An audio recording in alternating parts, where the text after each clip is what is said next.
Karena angan-angan itu bisa lari ke sana kemari aja karena dia tidak terfokus. Sederhananya seperti itu. Kalau kita sekarang sudah terfokus ke napas, diharapkan kesadaran kita bangkit untuk yaitu tadi melihat Tuhan di dalam sholat kita. Karena sholatnya orang makrifat itu bukan menyembah, sudah mengesahkan diri dengan Tuhan. Kalau Tuhan sudah esa dengan kita karena meliputi kesadaran kita yang terpisah terkadang sih.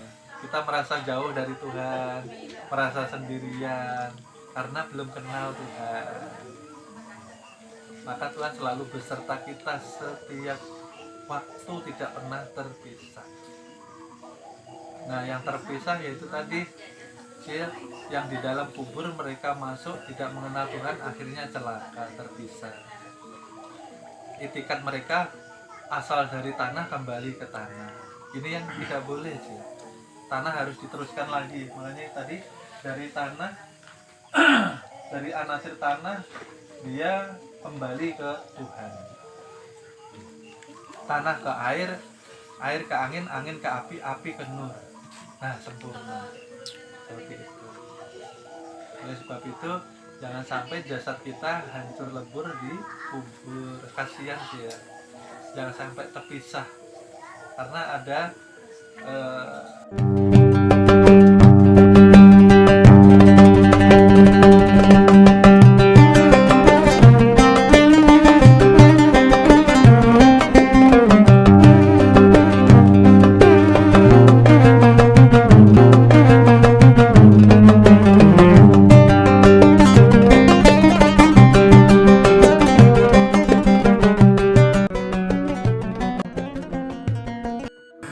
apa hakikat mati syahid?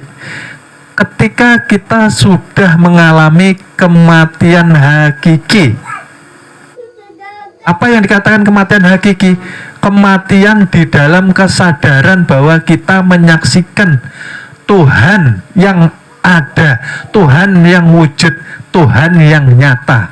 Dialah Allah Subhanahu wa ta'ala. Itulah hakikat mati syahid. Kata Tuhan, ketika aku ridho dengan hambaku, maka akan aku bunuh keakuannya.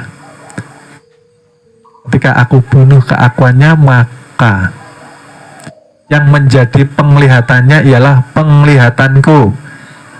Yang menjadi pendengarannya ialah pendengaranku. Yang menjadi ucapannya ialah ucapanku. Oleh sebab itu, para waliullah itu ucapannya ditakuti karena sekali sabda Pandita Ratu kun payakun, ketika mengucapkan satu kalimat kebanyakan terwujud karena sudah bukan dia lagi, dia sudah panah. Arti panah tenggelam, arti tenggelam kesadarannya hilang. Oleh sebab itu, barang siapa sudah mengenal diri melalui ilmu ma'rifatullah, zikir yang dilapaskan akan masuk ke dalam diri untuk mempanakan hakikat dirinya. Orang kalau zikir, Bu, Bapak Ibu mohon maaf, la ilaha illallah, sudah kenal diri, rasanya bagaimana? Pasti nikmat. Karena ketika melafazkan, yang timbul, yang nyata, yang terang adalah Allah. Artinya ketika kita zikir, kita menuju jalan kematian. Di dalam kematian itulah kita hidup sehidup-hidupnya. Nyaman. Kita sudah tidak mengejar jumlah zikir itu sendiri. Jumlah tidak diutamakan. Sekian ratus, sekian ribu. Karena kita sudah mengenal, lalu yang melapaskan, yang mempunyai lapas itu pahamkah Bapak Ibu? Siapa yang mampu melapaskan? Tuhan jua. Karena yang mampu berkalam ialah kalam Tuhan. dibungkus dengan ruh, lalu menggerakkan bibir kita.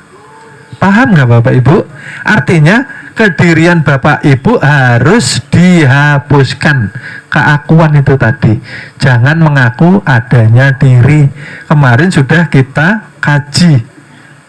Untuk mengetahui hakikat satu gelas, maka gelas itu harus dihancur. Kalau gelas dihancurkan, yang ada apa Bapak Ibu? Serbuk kah?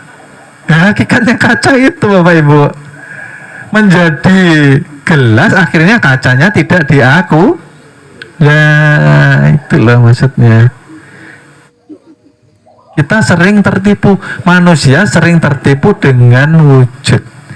Bagaimana kita melihat sejatinya baju? Kemarin sudah kita kaji, kita ulang lagi supaya makin paham. Hakikat baju itu apa? Kapas. Bagaimana cara menelanjangi baju itu tadi? Ya, kita lepas rajutannya. Baju ini kalau dilepas rajutannya, ya, terlihat apa Bapak Ibu? Terlihat benangnya. Benang dilepas lagi rajutannya, baru kelihatan kapasnya. Berarti hakikat baju apa Bapak Ibu? Kapas. Tapi tidak pernah kita akui. Karena yang terlihat oleh kita hanya pandangan mata. Baju terus, kapasnya tidak pernah maka bisa wujud nyata baju karena adanya kapas. Kita seperti itu Bapak Ibu. Adanya kita karena diadakan. Tanpa Tuhan tidak akan ada wujud. Oleh sebab itu Tuhan mengatakan, karena engkau wahai Nur Muhammad, aku jadikan seluruh alam beserta isinya. Seluruh alam semesta beserta isinya aku jadikan supaya aku dikenal. Ya. Sampai di sini kita sudah paham. Lalu disinilah kita harus mengembalikan hak Tuhan. Kita harus mengembalikan pakaian kebesaran Tuhan. Di mana itu tertumbuh kepada sifat 7 yang tadinya sebelum kenal kita akui, ya.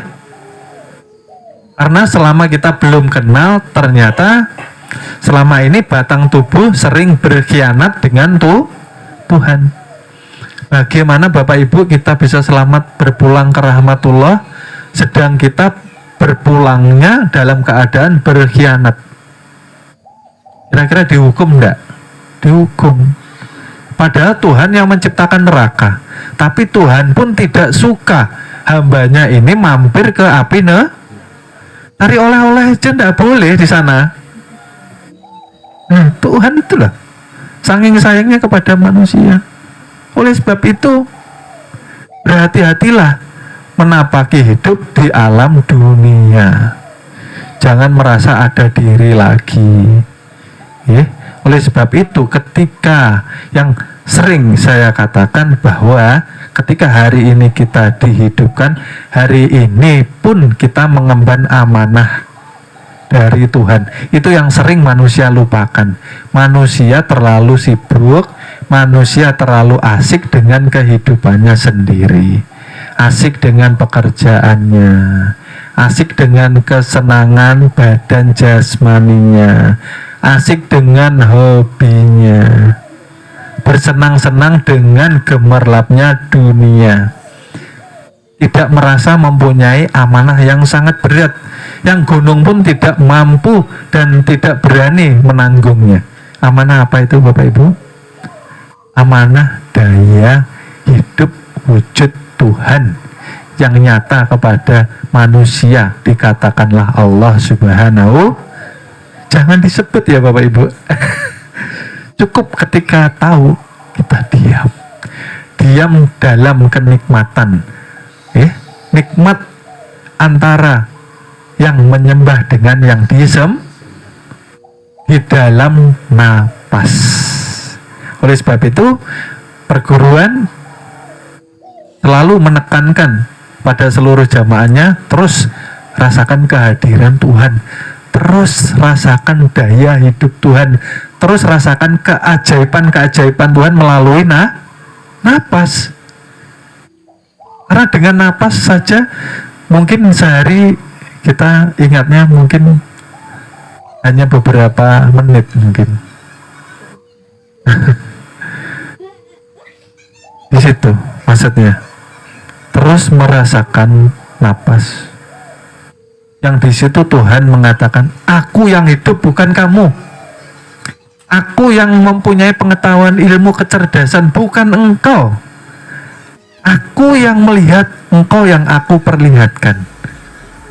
Aku yang bisa mendengar. Nyatanya ada telinga, terkadang ketika sudah ditinggal ruh, dia disapa, tidak bisa bisa enggak? Enggak bisa. Kalau ada jenazah itu, Assalamualaikum, enggak ada yang balas. Kalau dia bisa membalas, lalu bangkit, wah, kabur semua. Paham ya? Apa hakikatnya sebetulnya? Bahwa ketika pada puncaknya hanya la ilaha, hanya Allah, hanya Allah, hanya Allah. Artinya jangan berkhianat. Setiap hari banyak manusia yang berkhianat dengan Tuhannya. Tidak merasa menanggung amanah, itu yang bahaya. Lalu setelah tidak merasa mempunyai tugas mengemban amanah, akhirnya hidupnya semaunya. Artinya semaunya apa? Mempunyai sifat nafsu alwamah, dia terus menuruti kesenangan akan keserakahan harta benda, sampai dibela-belain banting tulang siang malam, tidak mengerti ibadah. Waktunya duhur nanti aja, banyak kerjaan numpuk. Waktunya asar, wah capek ini. Terus seperti itu. Lebih penting bisnis daripada kalau sudah sholat ini tidak dipentingkan, apalagi Tuhan. Ini yang sangat membahayakan. Dan ini nyatanya sering terjadi. Artinya kita tidak merasa mempunyai tanggung jawab. Seseorang yang tidak merasa mempunyai tanggung jawab, artinya dia tidak merasa mempunyai amanah.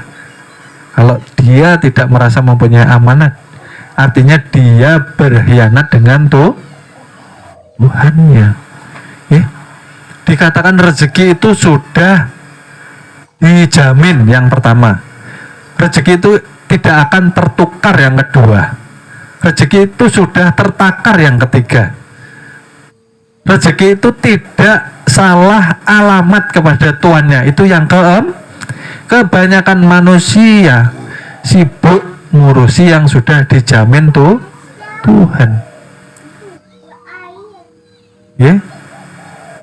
Belajar menjadi Tuhan, akhirnya ngatur-ngatur Tuhan di dalam doanya. Tuhan, saya pengen begini. Tuhan, saya mau begitu. Tuhan, mudah-mudahan kau kabulkan. Mendikte Tuhan, ngatur Tuhan. Alwamah, sifat serakah harta benda.